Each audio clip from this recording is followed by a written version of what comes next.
Cheese masala. ಎಂತ ಅಡಿಗೆಯ ರುಚಿಯಾಗೋ ರಹಸ್ಯವು 20 ರೂಪಾಯಿ.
ಅಂತಿಮ ಯಾತ್ರೆ ಪ್ರಾರಂಭ ಆಗಿದೆ.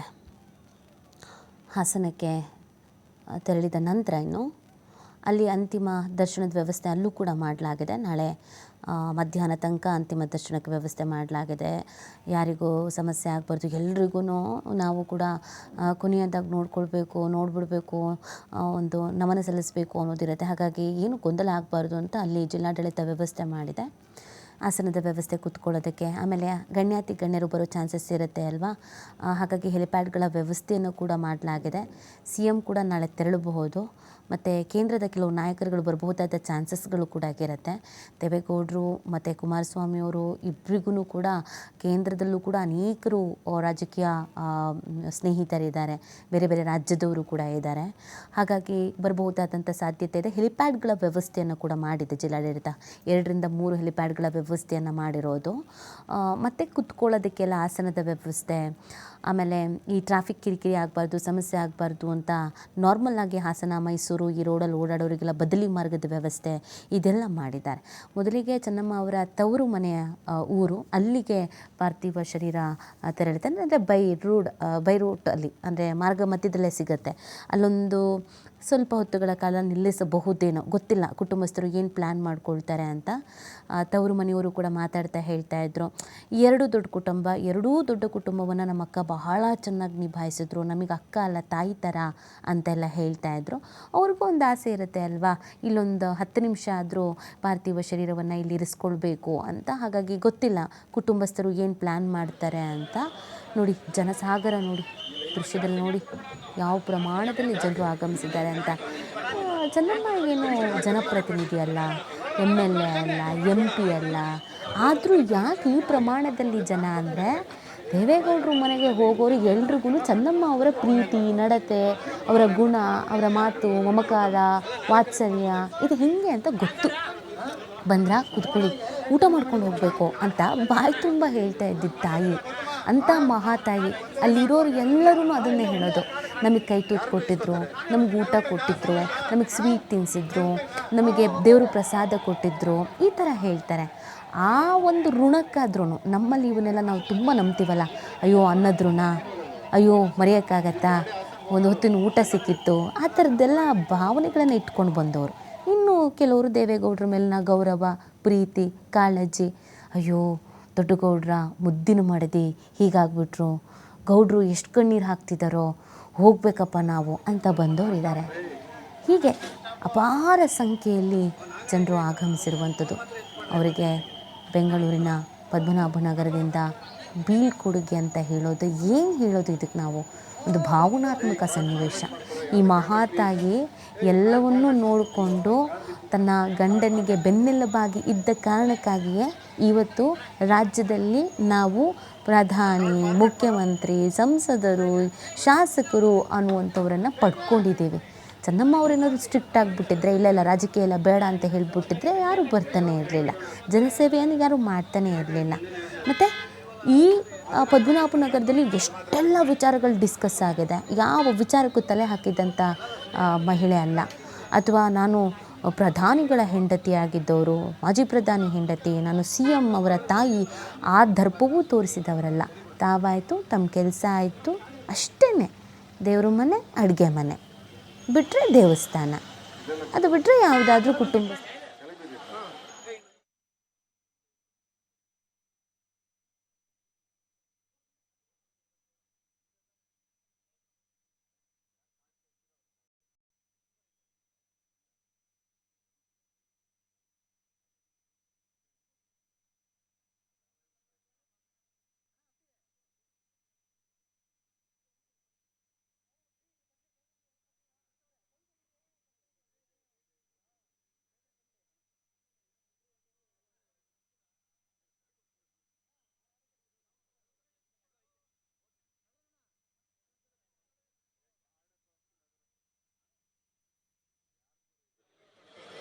ಎಲ್ಲ ಸುರೇಶ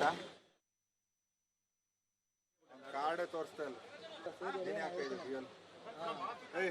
ರಿಯಲ್ ಆಗ್ತಾ ಇದೆ, ಆಗುತ್ತೆ ನೋಡಿ.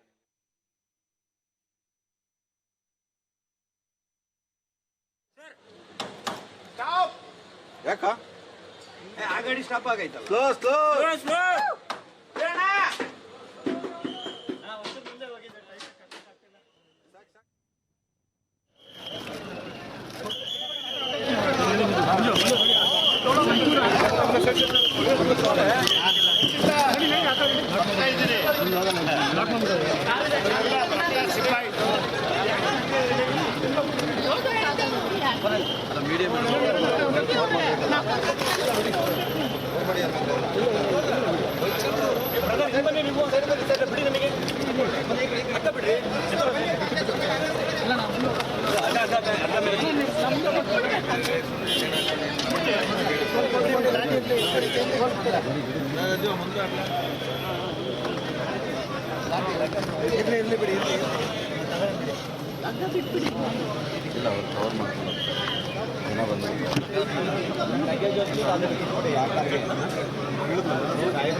ಸೈಡ್ ಬರ್ರಪ್ಪ, ಸೈಡ್ ಬರ್ರ. ಹೋಗಿ ನಾನೀಗ ಬಾಡಿ ಜೊತೆ ಬರ್ತಾ ಇದ್ದೀನಿ, ಜೊತೆಗೇನೆ ಹೋಗಲ್ಲ ಹೋಗಲ್ಲ ಹೋಗಲ್ಲ ಬಿಡಿ.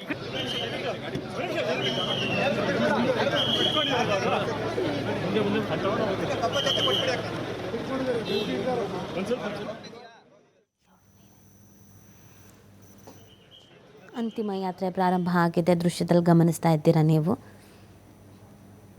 ಹಾಸನದ ಹೊಳೆ ನರಸೀಪುರಕ್ಕೆ ಪಾರ್ಥಿವ ಶರೀರವನ್ನು ರವಾನೆ ಮಾಡಲಾಗ್ತಾ ಇದೆ. ಅಪಾರ ಸಂಖ್ಯೆಯಲ್ಲಿ ಜನಸಾಗರ ಸೇರಿದೆ, ಗಮನಿಸ್ತಾ ಇದ್ದೀರಾ ನೀವು.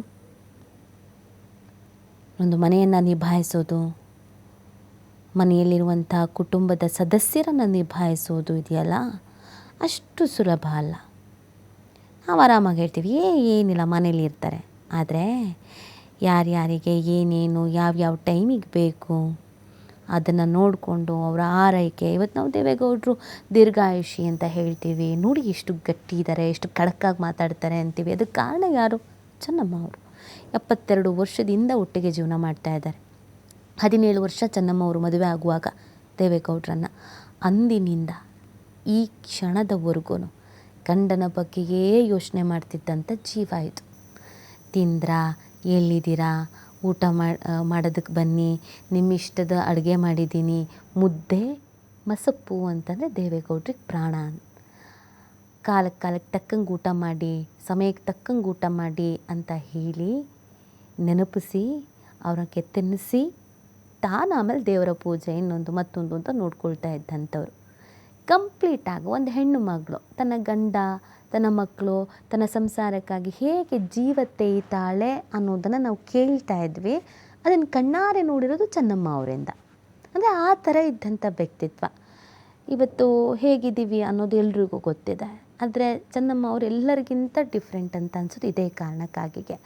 ಅಂದರೆ ನಮ್ಮನೇಲಿ ನಮ್ಮ ತಾಯಿ, ನಿಮ್ಮ ತಾಯಿ, ಅಜ್ಜಿ ಎಲ್ಲ ಹೀಗೆ ಇದ್ದಾರೆ. ಅದರಲ್ಲಿ ಏನು ವ್ಯತ್ಯಾಸ ಅನ್ನೋದಿಲ್ಲ. ಆಗಿನ ಕಾಲದ ಹೆಣ್ಣುಮಕ್ಕಳೆಲ್ಲರೂ ಹೀಗೆ. ಆದರೆ ಅಧಿಕಾರ, ಅಂತಸ್ತು ಎಲ್ಲವೂ ಇದ್ದೂ ಕೂಡ ಈ ರೀತಿಯಾಗಿ ಬದುಕಿದ್ದಾರಲ್ಲ ಅನ್ನೋ ಕಾರಣಕ್ಕಾಗಿ ಗ್ರೇಟ್ ಅಂತ ಅನ್ನಿಸ್ತಾರೆ. ದುಡ್ಡಿದೆ, ಅಧಿಕಾರ ಇದೆ, ಆ ದರ್ಪ, ಆ ಹಮ್ಮು, ಆ ಬಿಮ್ಮು ಯಾವುದೂ ಇಲ್ಲ. ಇದ್ದಷ್ಟು ದಿನವೂ ಮನೆ ಬಗ್ಗೆಗೆ ಯೋಚನೆ, ಇದ್ದಷ್ಟು ದಿನವೂ ತನ್ನ ಸಂಸಾರದ ಬಗ್ಗೆಗೆ ಕಾಳಜಿ, ಇನ್ನೇನೂ ಇಲ್ಲ. ಆಗಿನ ಕಾಲದಲ್ಲೇ SSLC ಓದಿತ್ತಂಥವ್ರು ಚೆನ್ನಮ್ಮ ಅವರು. ಮನಸ್ಸು ಮಾಡಿದರೆ ಎಲೆಕ್ಷನಿಗೆ ನಿಂತ್ಕೋಬೋದಿತ್ತು, ಗೆಲ್ಬೋದಿತ್ತು, MP ಆಗ್ಬೋದಿತ್ತು, MLA ಆಗ್ಬೋದಿತ್ತು. ಬಾಯಿ ಬಿಟ್ಟು ಕೇಳಿದರೆ ಇವತ್ತು ಅವರು ಒಬ್ಬರು ಜನಪ್ರತಿನಿಧಿ. ಇಲ್ಲ, ನಂಗೆ ಆಗಲ್ಲ, ನಂಗೆ ಬರಲ್ಲ, ನಾನು ನಿಮ್ಮನ್ನೆಲ್ಲ ನೋಡ್ಕೊಂಡಿರ್ತೀನಿ ಅಂತ ಹೇಳ್ತಾ ಇದ್ದಂಥ ಮುಗ್ಧ ಮನಸ್ಸು ಚೆನ್ನಮ್ಮ ಅವ್ರದ್ದು. ಅದಕ್ಕೆ ಅವರೆಲ್ರಿಗೂ ಇಷ್ಟ ಆಗ್ತಾರೆ. ಮನೆಗೆ ಹೆಣ್ಣು ಮಕ್ಕಳು ಬಂದರೆ ಅರಿಶಿಣ ಕುಂಕುಮ ಹೂ ಬಳೆ ಕೊಡದೆ ಕಳಿಸ್ತಾ ಇರಲಿಲ್ಲ ಚೆನ್ನಮ್ಮ ಅವರು. ಯಾರೇ ಆಗಿರಲಿ, ಅವ್ರು ನೆಂಟರೆ ಹೋಗಬೇಕು ಅಂತಲ್ಲ, ಯಾರೇ ಆಗಿರಲಿ, ಹೆಣ್ಮಕ್ಳು ಬಂದರೆ ಅಂದರೆ ಕೂತ್ಕೊಳ್ಳಿ, ಅಷ್ಟೋ ಕುಂಕುಮ ತಗೊಳ್ಳಿ ಅಂತ. ಆ ಸಂಪ್ರದಾಯ, ಆ ಸಂಸ್ಕೃತಿ. ಕೊನೆ ಕ್ಷಣದಲ್ಲೂ ದೇವರ ಭಜನೆ, ಮಂತ್ರ ಜಪ ಮಾಡೋದು ಹೇಗೆ ಹೇಳಿ? ದೈವಿ ಶಕ್ತಿ, ದೈವಿ ಪವಾಡ, ಅಯ್ಯೋ ದೈವಿ ಕಳೆ ನೆಲೆಸಿದೆ ಅವ್ರ ಮುಖದಲ್ಲಿ. ಈ ಸುಮ್ಮನೆ ಹೇಳ್ಬಿಡ್ತಾರ ಇದೆಲ್ಲ?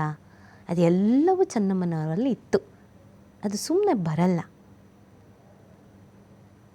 ದೇವೇಗೌಡರು ಎಷ್ಟು ಖಡಕ್ ಅನ್ನೋದು ಎಲ್ರಿಗೂ ಗೊತ್ತು. ಈಗ ಬಿಡಿ, ನಾವೀಗ ಅವರನ್ನು ನೋಡ್ತಾ ಇದ್ದೀವಿ. ಈಗಲೂ ಅಷ್ಟೇ ಖಡಕ್ಕು. ಮೊನ್ನೆ ಬಿಡದಿ ವಿಚಾರದಲ್ಲಿ ಮಾತಾಡಿದ್ದು ನಾವು ನೋಡಿದ್ವಲ್ಲ. ಆದರೆ ಈ ಹಿಂದೆ ಬಿಸಿ ರಕ್ತ ಇದ್ದಾಗ 21 ವರ್ಷ ದೇವೇಗೌಡರು ಮದುವೆ ಆಗಿದ್ದು ಆ ಏಜಲ್ಲಿ ಎಷ್ಟು ಬಿಸಿ ರಕ್ತ. ಅಲ್ಲಿಂದ ಇಲ್ಲಿವರೆಗೂ ಅವ್ರನ್ನ ಅರ್ಥ ಮಾಡಿಕೊಂಡು, ಸಂಭಾಳಿಸ್ಕೊಂಡು, ಬೇಕು ಬೇಡ, ಕಷ್ಟ ದುಃಖ ಸುಖ ಎಲ್ಲದರಲ್ಲೂ ಭಾಗಿಯಾದವರು ಚೆನ್ನಮ್ಮ.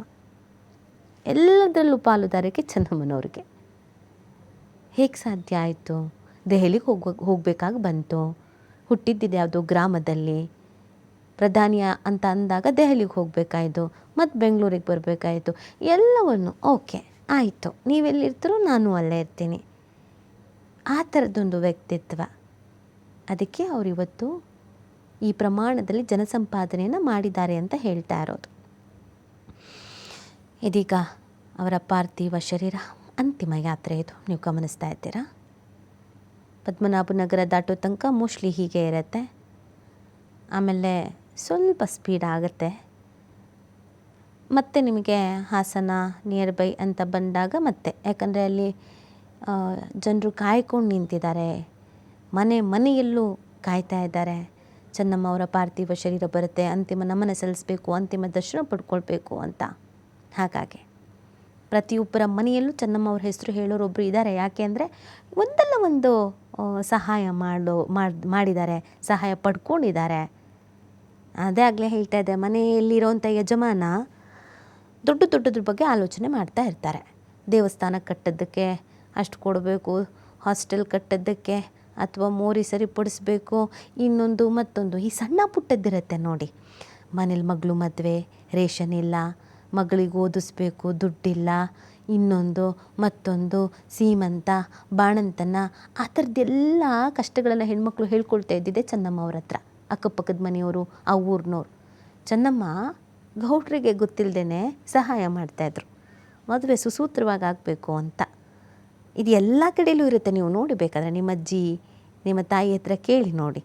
ನಮ್ಮ ಮನೆಗಳಲ್ಲೂ ಇದೇ ಥರ ತಾಯಿಯಂದರು ಮಾಡುವ ಸಹಾಯಗಳು ಗೊತ್ತೇ ಆಗಲ್ಲ. ಚೆನ್ನಮ್ಮ ಅವರು ಹಾಗೇನೆ.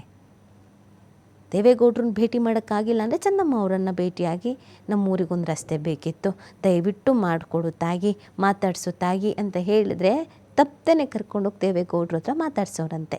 ನೋಡಿ, ಇವರು ಈ ಊರಿಂದ ಬಂದಿದ್ದಾರೆ, ಇವ್ರ ಊರಿಗೆ ಮೋರಿ ಬೇಕಂತೆ, ರಸ್ತೆ ಬೇಕಂತೆ, ಸ್ಕೂಲ್ ಬೇಕಂತೆ ಅಂತ. ಗೊತ್ತಿಲ್ಲ ರೀ, ನನಗೂ ಅದಕ್ಕೂ ಸಂಬಂಧ ಇಲ್ಲ, ನೀವು ಮಾತಾಡ್ಕೊಳ್ರಿ. ಆ ಥರದ್ದೆಲ್ಲ ಹೇಳಿದ್ದೇ ಇಲ್ಲ.